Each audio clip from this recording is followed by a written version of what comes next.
সুপর্ণা, ওই দেখ চকলেটের দোকান, আমাদেরকে চকলেট খাওয়া। ঠিক আছে, চল খাওয়াইতেছি।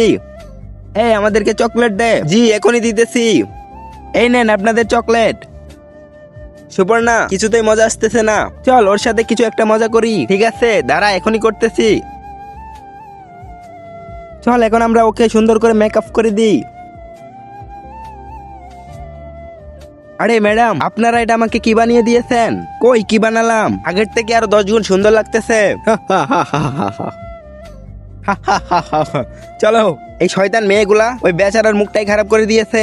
এখন আমাকে কিছু একটা করতে হবে। এবার তোমাদেরকে আমি মেকআপ করব, দেখো কেমন লাগে। এই তো প্রথম জনেরটা হয়ে গিয়েছে। এবার তোমার চুলগুলাকে টাকলা বানিয়ে দিতে হবে। এই তো এখন অনেক সুন্দর লাগতেছে। এবার তোমাকে টুং টুং বানিয়ে দিব। তোমাদেরটা তো হয়ে গিয়েছে, এখন দেখো কেমন লাগে। আরে হঠাৎ করে তো আমার চেহারা ঠিক হয়ে গিয়েছে। মেয়ে হলে লাইক করো, ছেলে হলে সাবস্ক্রাইব করো, তবে এটা হলে কিছু করতে হবে না। আরে আমার মুখ আর চুলের কি হয়েছে? আরে আমার এত সুন্দর চুল কোথায় চলে গেল? আমার চেহারাও তো টুং টুং এর মতো হয়ে গিয়েছে।